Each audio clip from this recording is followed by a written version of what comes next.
চিন্তা নেই বাবা, হেসে খেলে হেসেল নিয়ে এসেছে নতুন টিফিন পর্ব। চলো তবে শিখে ফেলি ওখান থেকে। হাই, হ্যালো, নমস্কার। নিয়ে চলে এলাম চতুর্থ পর্বে টিফিন বক্স স্পেশাল উইকের। আজকে কি রান্না হতে চলেছে সবটা নিয়ে আলোচনা করব। তবে তার আগে আমি মীনাক্ষী নিয়ে এসেছি হেসে খেলে হেসেলে একটা নতুন রান্নার রেসিপি। তো যারা যারা এই চ্যানেলে এই মুহূর্তে নতুন, তারা প্লিজ চ্যানেলটা আগে সাবস্ক্রাইব করে নাও, তারপর বাকি ভিডিওটা দেখো।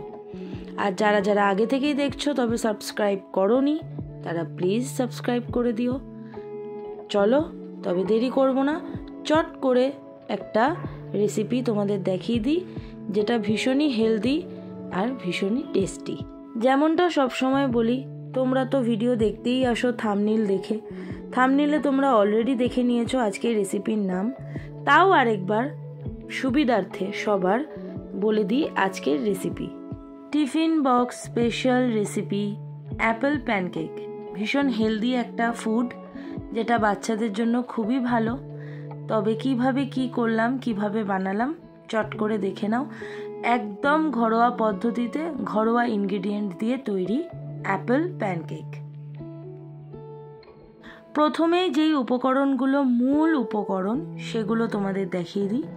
এখানে আমি নিয়েছি একটা নর্মাল সাইজের কাপের হাফ কাপ সুজি, আর নিয়েছি এক নর্মাল সেম সাইজের কাপেরই 1 কাপ ময়দা, আর নিয়েছি একটা গোটা আপেল। এইবারে এই আপেলটাকে দু রকমভাবে আমি দেব এই রেসিপিতে, আর এই দুই রকমভাবেই দিতে হবে। তো চলো কিভাবে দিচ্ছি দেখে নাও। প্যানকেক ভাজতে নিয়েছি সাদা তেল।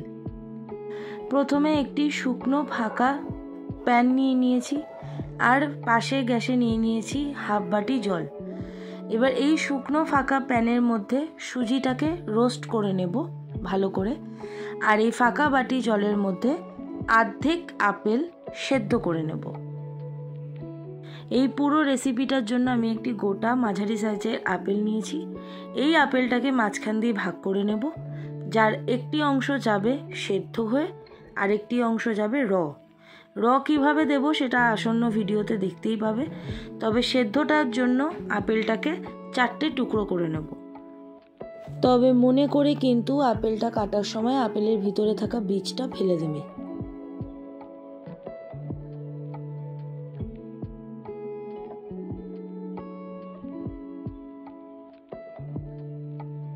দুটো তো বসিয়েই দিয়েছি দুই গ্যাসে, একটা রোস্ট হচ্ছে আর একটা সেদ্ধ। তবে দুটোই কিন্তু ওভার করব না, রোস্টও করব একদমই সীমিত, জাস্ট একটু শুকনো কড়াইতে ভেজে নেওয়া, আর সেদ্ধ বেশি করব না। অলরেডি এখানে আপেলটা ফেটে ফেটে এসেছে, মানে সেদ্ধ অনেকটাই হয়ে গেছে, তাই ওটা বন্ধ করে দিলাম। এখানেও রোস্ট হালকা লালচে হয়ে গেছে, তাই এদিকে গ্যাসটাও বন্ধ করে দিলাম। এবার নিয়ে নেব 2 চামচের মতো চিনি। এবার যেটা করতে হবে, এই 2 চামচ চিনি আর শুকনো কড়াইতে ভেজে রাখা সুজি সম্পূর্ণটা একটা মিক্সিতে নিয়ে সেটাকে গ্রাইন্ড করে নিতে হবে। যতটা পারবে ততটা পাউডার বেসে গ্রাইন্ড করবে, যাতে মিহি হয়ে যায় ব্যাপারটা। একদম পাউডারের মতন মিহি গ্রাইন্ড হয়ে গেছে, তোমরা দেখতেই পাচ্ছ। আর ঠিক সেইভাবেই তোমরা করবে, যাতে ময়দার সাথে খাপ খাইয়ে যায়।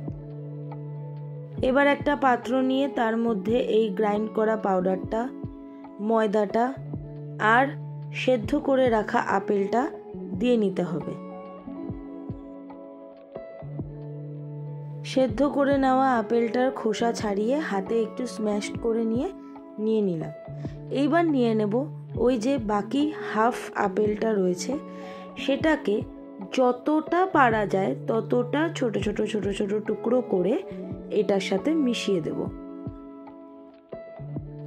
যেমন বললাম, একদম ছোট ছোট টুকরো করে নিতে হবে, যতটা সম্ভব করা যায় ততটা। এখন যে উপকরণটা দেব কুকিং সোডা, এটা যদিও অপশনাল, তোমরা দিতেও পারো নাও পারো। আমার ছিল বাড়িতে, তাই আমি একদম 1 চিমটি কুকিং সোডা দিয়ে দিয়েছি, আর দিয়ে দিয়েছি 1 চিমটি লবণ। কারণ যেহেতু এটা একটা মিষ্টি রেসিপি, লবণ তো এখানে যাওয়ার কথাই না, তবে তবুও একটু লবণ দিয়ে নিলাম। এবার পাশে একটা বাটির মধ্যে অল্প জল, যেটা দিয়ে মাখা হবে, সেটা গরম করে নিয়েছি। মাখতে মাখতে মাঝপথে মনে পড়ে গেল একটা ছোট্ট উপকরণ দিতে ভুলে গেছি, সেটা হচ্ছে 1 চামচ সাদা তেল। এটা গরমও দিতে পারো, আবার না দিয়ে নর্মাল ঠান্ডাও দিতে পারো। অনেকেই গরম দেয়, আমি দেখেছি, আমার মাকেই দেখেছি, তবে আমি এখানে নর্মাল ঠান্ডাই দিয়েছি। মাখা কমপ্লিট, যথেষ্ট ভালো করে মেখে নিয়েছি। এখানে যেগুলো দেখছো দানা দানা বা দেখা যাচ্ছে, ওগুলো কিন্তু কোনো কিছু জমাট বাঁধা নয়, ময়দা বা সুজির জমাট নয়, ওগুলো কিন্তু ছোট ছোট করে রাখা আপেলের টুকরো, আর এগুলো এরকমই থাকবে। তো চলো এবার জিনিসটা ভেজে ফেলি। ভাজার জন্য ফ্রাইং প্যানে দিয়ে দিলাম 1 চামচের মতন সাদা তেল। এবার এই সাদা তেলটা পুরো ফ্রাইং প্যানে ঘুরিয়ে মাখিয়ে নেব। এই জায়গায় তোমরা কিন্তু অয়েল ব্রাশ ইউজ করতেই পারো, আমার নেই ঘরে, তাই আমি করতে পারিনি। আমি এইভাবেই করেছি, তোমরা এইভাবেও করতে পারো।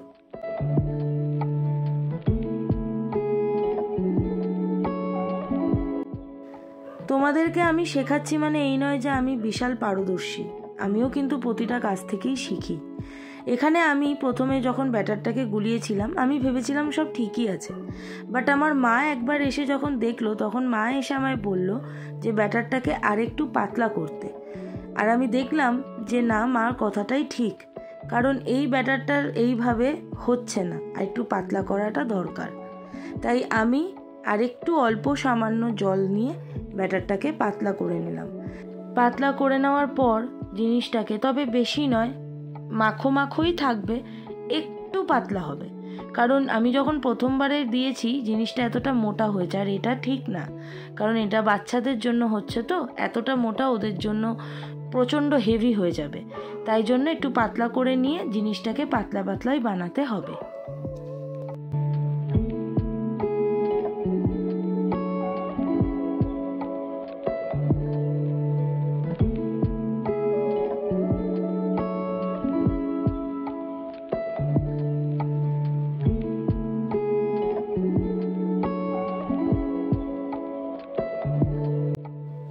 সবগুলো ভেজে নিয়ে একেবারে ফাইনাল পর্বে আসছি। চলে এসেছি ভিডিওর অন্তিম পর্বে। দেখতেই পাচ্ছ কত বড় বড় হয়েছে, সুন্দর গোলও হয়েছে প্রায়, আর পাতলা হয়েছে, সব থেকে বড় বিষয়। সফট হয়েছে, পাতলা হয়েছে, হেলদি হয়েছে, টেস্টি হয়েছে, একসাথে সব। তো আমি যেটা একদম প্রথমে করার চেষ্টা করেছিলাম, প্রথমটা যেটা পর আমি ব্যাটারটাকে একটু পাতলা করলাম, তো সেটা এতটাই মোটা ছিল, ওটা আমি ক্যান্সেল করে দিলাম। এইটা এক হাতে মোবাইল, এক হাতে খুন্তি ধরে করার চেষ্টা, তো সেটাও কোনো মতে হয়েছে, কিন্তু আফটার মোবাইলটা রেখে যখন মন দিয়ে বাকিগুলো ভাজলাম, তখন ঠিক এতটাই সুন্দর করে হয়েছে, পাতলা, নরম, আর বেশ বড় বড়। তো আমার পরিমাণ অনুযায়ী এতটুকুই হয়েছে। এবার আমি একটা টিফিন বক্স নিয়ে নিয়েছি, যেটা এই সপ্তাহে আমি টিফিন বক্সটাতেই সুন্দর করে গুছিয়ে তোমাদেরকে প্রেজেন্ট করছি, তোমরা দেখতেই পাচ্ছ। তো সেই হিসেবে টিফিন বক্সে এখন রেডি করে নেব টিফিনটা। তো এই ছিল আজকের ভিডিও, কেমন লাগলো জানাও, যদি ভালো লাগে লাইক করো, যদি মনে করো কাউকে দেখাবে তাহলে শেয়ার করো, যদি কিছু বলার থাকে, কোনো অবজেকশন বা কোনো সাপোর্ট কিছু বলার থাকে, অবজেকশন বলতে মনে করলে যে এইভাবে এটা করা উচিত না, এটা ওইভাবে করা উচিত বা কিছু, তাহলে সেটা বলতে পারো, শেয়ার করতে পারো কমেন্টে আমাকে। আর সাপোর্ট করা বলতে যদি মনে করো যে না, আমি ভালো একটা ডিশ দেখিয়েছি যেটা সত্যি কার্যকর, সত্যি এটা কাজে লাগবে অনেকটা, তাহলে সেটাও করতে পারো।